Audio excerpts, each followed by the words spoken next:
So, we got some news, alright. Legends of Runeterra has always been very special to me. Personally, I've never been a massive fan of card games, not even Hearthstone managed to grip me. But I stuck around Runeterra because it served as an amazing driver for League's lore. We have always suspected that Legends of Runeterra was not doing well, not because it would be a bad game. It is absolutely one of the best card games out there.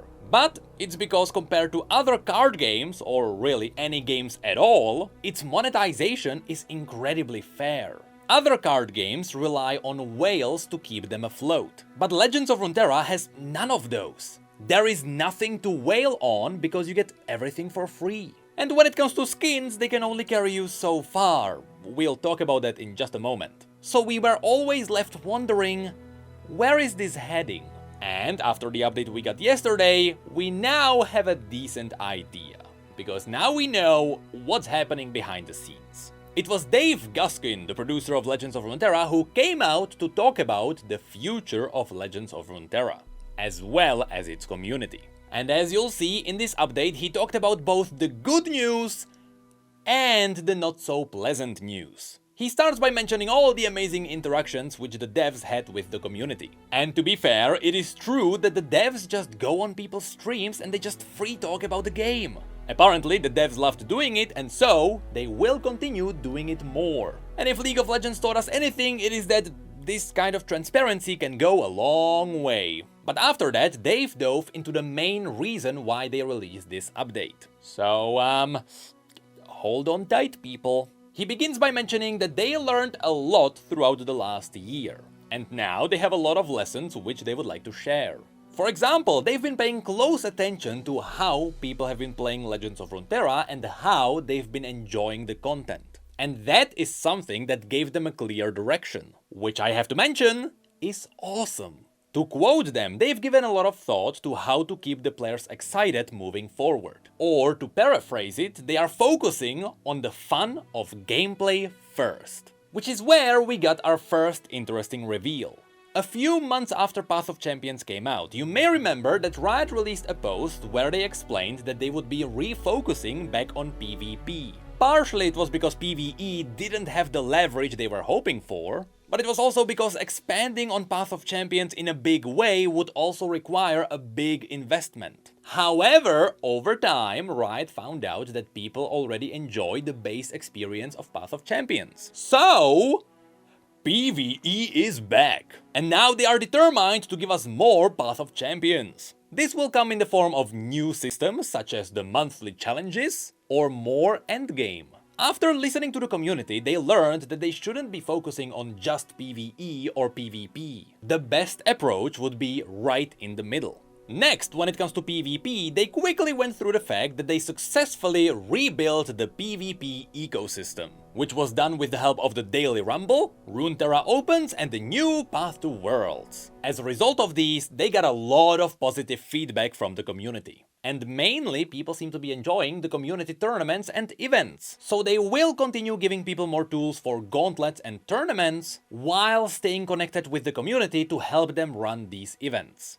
Overall, it's all just great news. And speaking of frequent updates, they also noticed the interest in rapid balance changes. These are especially good to keep the game fresh. But people also seem to enjoy all the different playstyles, such as standard, free build or other modes. So they adapted their monthly updates to this. They will now release a new expansion with new champions and new mechanics, which would be followed by quick balancing to keep things in line, and that would be followed up by more balancing as they put in more cards to fill in the interesting gaps, all while exploring new and interesting game modes whenever they can. So, all of these were great news. And they've mentioned that this kind of delivery of great content is their highest priority. After all, if the base game is not good, nothing else matters. And he added that the team believes that this kind of schedule, together with staying connected with the community, has been successful at keeping Legends of Runeterra healthy, which is something I absolutely agree with. If anything, everyone can agree that this is a great and wholesome game, unless you are playing against an especially toxic deck. But then, they've responded to the other side of the coin, the dark side, which a lot of people don't like to mention. Here he mentioned that the team knows that they have to focus on things that will help the game in the long term. And the priorities of what they are making for the game revolve around their current and future players. So right now it is critical they invest their energy and time into the right places. All of this is their quote, which was followed by the quote which circled the internet. Legends of Runeterra has more limited resources now than it did at launch, which is perhaps the most direct confirmation that Legends of Runeterra is losing money that we are probably ever gonna get. Unless someone just comes out and confirms that Legends of Runeterra is losing money. So unfortunately, with less people working on the game and a smaller budget, the team had to narrow their focus on the core pieces that can keep the game fresh. To continue on this, they've mentioned that the team knows that people are missing the more frequent updates on boards, guardians, even voice lines. All of those add a level of immersion into the game, so they are still trying to balance it while prioritizing the core gameplay. And that is all while they are experimenting with new game modes. So, they confirmed that they will target thoughtful and intentional voiceover design. And they confirmed that they will allow you to get cosmetics from previous battle passes. All of that should be up in a special store. On top of that, he mentioned that even though the players wanted to have one global server shard, after investigations they found out they don't have the right way to restore cross-shard play. Apparently, on the technical side, it would be a bit too risky, and it would bite into their team resources. So it's not that it will never happen, it's just that now their priorities are around gameplay. And to second this, they've mentioned that to be as transparent as possible, the team believes that this gameplay-first approach is what is empowering them to keep delivering for their core audience. They know that Legends of Runeterra changed, which includes the game, the team, and everything else around them. And there is no question it will continue to change. But they will make sure the change stays true to the people who love this game.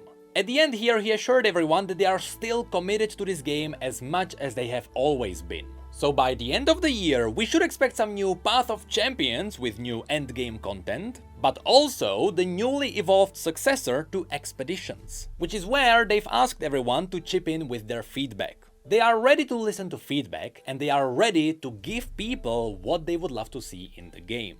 Which is where the dev snapshot ends. But that is not where the news ends.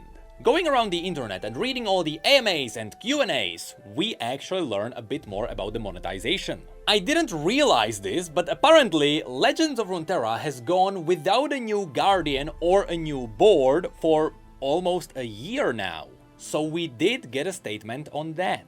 This one comes from Lore Report. When it comes to monetization, it is all about return on investment. And apparently, the development of Guardians far exceeded their return. Or in other words, they were never profitable. So they are evaluating different options to bump them up. Unfortunately, that is not easy to pull off. And so, we shouldn't expect any new Guardians until they figure out how to make them profitable again. I say again, but you know, this honestly stinks. But again, the game has to make money somehow, so it makes sense. But then they also talk about the boards, and these were a little bit different. They can be profitable, but not always, so they've been a hit or miss. And even here, making new boards is not as efficient as making new champion skins. So they had to pause the production of boards too. They still want to bring them back as much as the players do. And while they are investigating some strategies around their production, it is actually possible that they will just not be successful. Which stings as much as the Guardians. So, where do I stand on this? To me, Legends of Runeterra has always held up to one massive value. It is pulling off some insane work for League's IP. It has undoubtedly expanded the lore of League of Legends unlike anything Riot has ever released. It did better job than short stories, new champion releases, and even entire novels. Okay, the novel was pretty cool though. So I always thought, why doesn't Riot focus on that? in theory, the entire universe page has to be a money sink, which could be why we haven't seen an update in over a year now. But its purpose was to drive value into League of Legends. Without it, we wouldn't have the same setup to drive things such as Arcane. Similarly, there is no doubt in my mind that Legends of Runeterra concepted something that will appear in Riot's MMO. So what if Legends of Runeterra became the place to explore League's lore? I mean, even the abbreviation is lore. What if you take short stories from Champions and put them into this game? What if Path of Champions gets canonical stories? What if you get to play through historical events? What if you are given a Shen and Zed deck and you are going after Jhin in the exact same way the story went? This could be just my perspective, but as someone who has only casually stuck around Legends of Runeterra, it was always the exploration of this universe that this game pulled off so well. And since the universe website is currently on fire, why shouldn't Legends of Runeterra take its place? But hey, as a casual card game player, I'm probably not the targeted audience anyway. Regardless, this is also where I want to talk about some of the feedback which we got from some angry people. I saw some opinions from people who thought that Riot was awful for not supporting the game anymore, and that with enough resources the game would be great again, which couldn't be further from the truth. First of all, there are points at which money doesn't actually solve the problem. The investment would have to go into making fleshier champion skins. But those skins would never be turned into profit unless you give the game a new spin. And there is a limit as to how you can do that. You can't just hire more engineers because too many cooks in the kitchen would turn everything into a mess. So I believe that the team is actually taking the best approach. By scaling the project down, you mitigate the losses. But you also give the devs room to find a point where the game can break out again.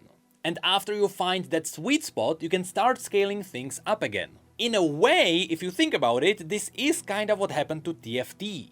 TFT started as an incredibly niche game mode team, where they were making game modes that didn't have the highest play rate. But finally, they found a project that worked and Riot started scaling them up, and now they are where they are. And this is what I believe Legends of Runeterra is going for.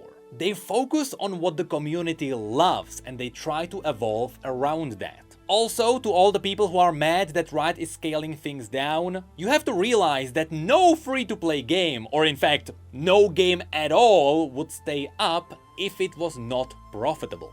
If you're not making money, you can't even afford to keep the servers up.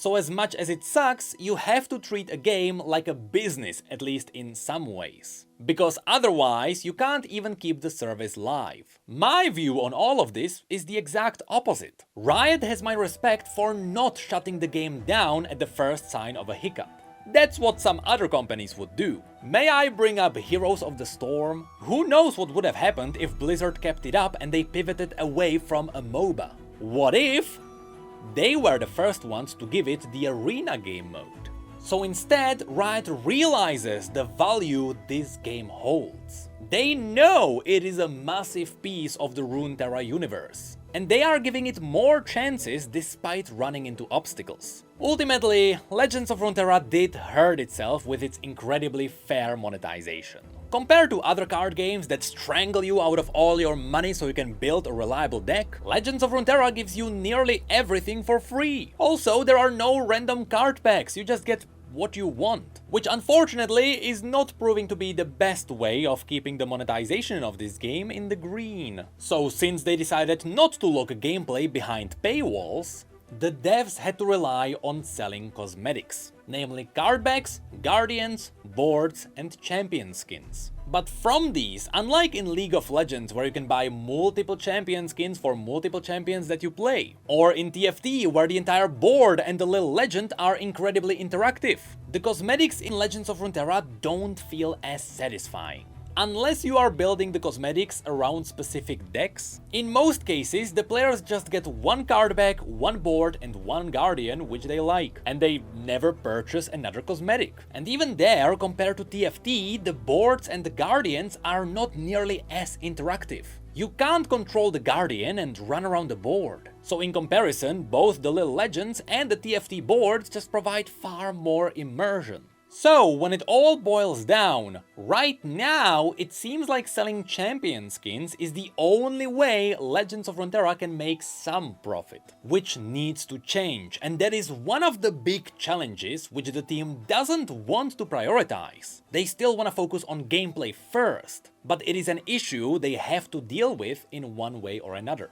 And again, I can't help but mention that Riot does have my respect for still supporting the game. You can't go more niche than a card game. And yet, they are not giving up. And that could be because Legends of Runeterra is doing one thing amazingly well. They've been saving League of Legends champion designs since 2020.